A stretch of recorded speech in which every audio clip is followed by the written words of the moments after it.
Mummy जी जल्दी चलो ना, आपकी वजह से रोज मुझे मंदिर जाने में देर हो जाती है, जबकि घर के सारे काम भी मुझे ही करने होते हैं। फिर पता नहीं आपको नहाकर तैयार होने में देर कैसे हो जाती है। अरे बहू, अब इसमें मेरी क्या गलती? मेरा बूढ़ा शरीर है, सब कुछ धीमे धीमे ही कर पाती हूँ। हाँ, अभी आप इतनी भी बूढ़ी नहीं हुई हो मम्मी जी। अच्छा आप चलिए, लौटकर मुझे सबके लिए नाश्ता भी तो बनाना है। स्नेहा और उसकी सास उर्मिला जल्दी जल्दी मंदिर पहुँचते हैं। मंदिर उनके घर के पास ही था। स्नेहा, यहीं बाहर ही चप्पल उतार दे, इधर कोने में, ताकि कोई चुरा ना ले। अरे क्या आप भी माँ जी, ये सब कुछ नहीं होता। भला चप्पल कौन चुराएगा? मैं तो यहाँ मंदिर के सामने ही उतारूंगी, ताकि बाहर निकलकर पहनने में आसानी हो। ठीक है, जैसा करना है कर। तू कभी मेरी कोई बात सुनती भी कहाँ है? दोनों सास बहू ऐसे ही लड़ते झगड़ते मंदिर के अंदर जाती हैं और शिव जी पर जल चढ़ाती हैं। लेकिन जब उर्मिला और स्नेहा बाहर निकलती है तो स्नेहा जोर से चिल्लाती है, मेरी चप्पल कहाँ गई? है? कहाँ गई? यहीं कहीं होगी, जरा ठीक से ढूंढ। अरे आपको क्या मैं अंधी दिखती हूँ माँ जी? मैंने सब जगह देख लिया, चप्पल कहीं भी नहीं है। रुक, मैं देखती हूँ। उर्मिला चप्पल इधर उधर ढूंढने लगती है, मगर उसे भी कहीं नहीं मिलती। हाय रे, कितनी कीमती चप्पल थी मेरी, 2 दिन पहले ही मंगल बाजार से खरीद कर लाई थी। कितनी सुंदर थी और कितनी सॉफ्ट भी। हाय रे। स्नेहा को चप्पल के लिए ऐसे रोते देखकर मंदिर आने वाली औरतें रुक जाती हैं और आपस में बातें करने लगती हैं। हे भगवान, स्नेहा, अब ऐसे चप्पल के लिए रोना बंद कर। देख, सब औरतें हमें ही देख रही हैं। अरे तो देखने दो ना माँ जी, मेरी प्यारी चप्पल चोरी हो गई और अब मैं उसका शौक भी न मनाऊं। तभी एक औरत निर्मला, जो कि मंदिर की साफ सफाई का काम करती थी, स्नेहा से कहती है, अरे दीदी जी, पिछले कुछ समय से ये मंदिर के बाहर से कुछ ज्यादा ही चप्पलों की चोरियां होने लगी हैं। बेहतर यही होगा कि सब लोग अपनी अपनी चप्पलों का ध्यान रखें। हाँ। अरे तो तुम तो यहीं मंदिर के पीछे वाली झोपड़ी में ही रहती हो ना, और सुबह शाम मंदिर में साफ सफाई का काम भी करती हो, तो तुम ही ध्यान दे दिया करो। अरे तो क्या मैं 24 घंटे यहाँ लोगों की चप्पलें देखती फिरूंगी? मेरा काम मंदिर की सफाई करना है, चप्पलों की देखरेख करना नहीं। हाँ, बड़ी आई। इतना कहकर निर्मला वहाँ से गुस्से में चली जाती है और स्नेहा और उर्मिला भी घर आ जाती हैं। कितनी बदतमीज औरत थी वो। काम तो मंदिर की सफाई का है, मगर गुस्सा हमेशा नाक पर रहता है उसके। यहाँ मेरी चप्पल चोरी हो गई और आपको उसकी पड़ी है। चलिए अब आप जल्दी से मुझे 500 रुपए दे दीजिए मम्मी जी। है? 500 क्यों भाई? नई चप्पल लाने के लिए। और किस लिए मम्मी जी? अब मैं नंगे पैर तो यहाँ वहाँ नहीं जा सकती ना। हाँ? हे भगवान, सुबह सुबह 500 का नुकसान हो गया। आज का तो दिन ही खराब है। उर्मिला बड़बड़ाते हुए स्नेहा को 500 रुपए दे देती है और स्नेहा उनसे अपने लिए नई चप्पल ले आती है। मगर धीरे धीरे मंदिर के बाहर चप्पल चोरी के किस्से बढ़ने ही लगते हैं। एक शाम उर्मिला जब घर के पास ही टहल रही थी तो वो देखती है कि एक औरत फिर से मंदिर के पास खड़ी होकर हंगामा कर रही थी। अरे रे रे रे, ये तो रोज का ही हो गया अब। अरे अगर इस तरह मंदिर से चप्पलें चोरी होती रहेंगी तो फिर तो लोग मंदिर आना ही छोड़ देंगे। मगर मंदिर आना भी तो नहीं छोड़ सकते। या तो हम घर से नंगे पैर मंदिर आए, मगर रास्ते में इतने पत्थर भी तो होते हैं। ये सब ना उस निर्मला की ही गलती है। अरे मुझे तो उसी पर शक है, कहीं ये सारी चप्पलें वही तो नहीं चुराती। वहीं दूर खड़ी उर्मिला ये सब सुन रही थी। वो जल्दी से घर जाती है और सब कुछ अपनी बहू स्नेहा को बताती है। अरे पता है बहू, आज फिर मंदिर के बाहर किसी की चप्पल चोरी हो गई और सबको ही लगता है कि ये काम उस निर्मला का है। क्या? वो मंदिर के पीछे रहने वाली निर्मला का? हाँ हाँ वही। याद नहीं, उस दिन भी कैसे मुझसे लड़ने लगी थी वो। अरे नहीं नहीं माँ जी, वो तो बेचारी मंदिर में साफ सफाई का काम करती है, वो ये सब चप्पल चोरी का काम क्यों करेगी? आप बेवजह ही उस पर शक कर रही हैं।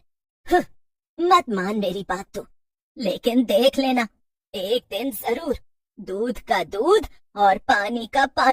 और एक दिन स्नेहा की छोटी बहन रश्मि उससे मिलने आती है।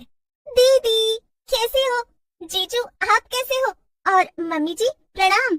मैं तो एकदम अच्छी हूँ रश्मि, और तुम्हारे जीजू भी।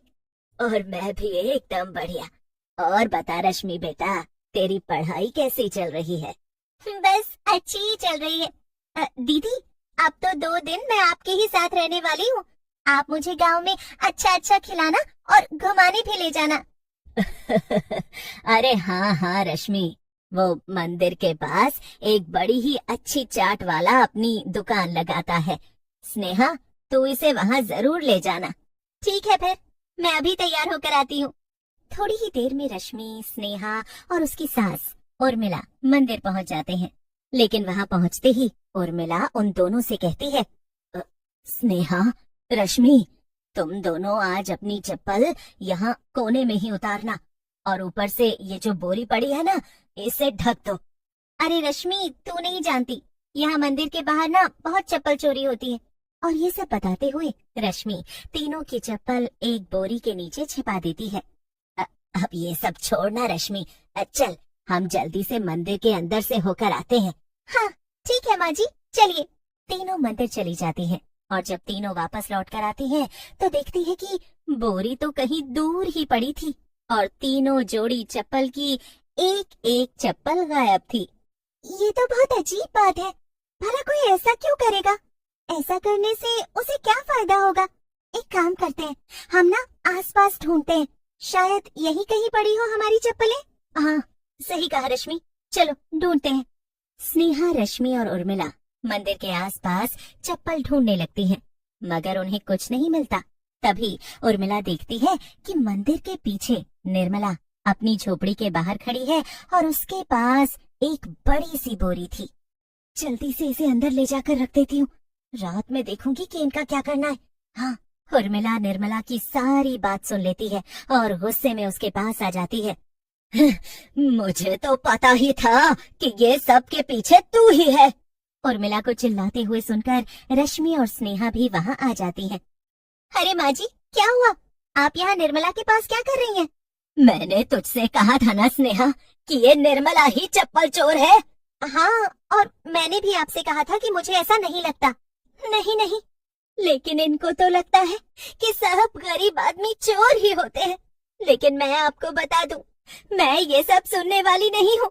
निर्मला और उर्मिला को लड़ते हुए देखकर वहाँ और भीड़ जमा होने लगती है।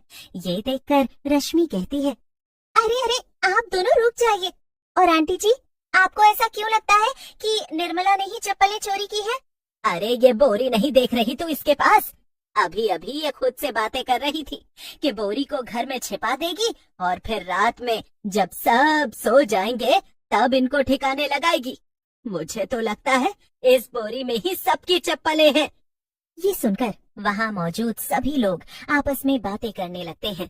अच्छा, ऐसा क्या? फिर तो मैं अभी बताती हूँ तुम्हें कि इस बोरी में क्या है। ये देखो। निर्मला बोरी खोलकर सारा सामान जमीन पर गिरा देती है, और बदबू सब तरफ फैल जाती है। ओहो, छी छी, कितनी गंदी बदबू है। इस बोरी में तो सिर्फ कूड़ा था। है? तो अगर इसने चप्पल नहीं चुराई तो फिर किसने?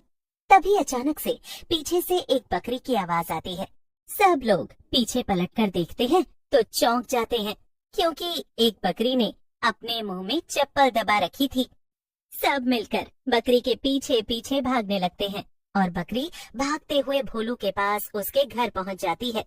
लेकिन वो बकरी घर के अंदर जाने के बजाय घर के पीछे की तरफ भागती है, क्योंकि घर के पीछे ही उस बकरी ने सभी चप्पलें छिपा रखी थी। ये लो, मतलब ये भोलू की बकरी थी चप्पल चोर। हाँ, सबकी चप्पलें इसने ही चुराई थी, और यहाँ तो सारे सबूत भी हैं। सही कहा दीदी आपने, ये बकरी तो बड़ी ही कमाल की निकली। मैं,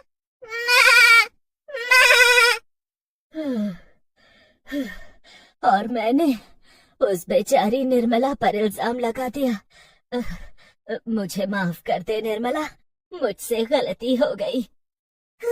देर आए दुरुस्त आए।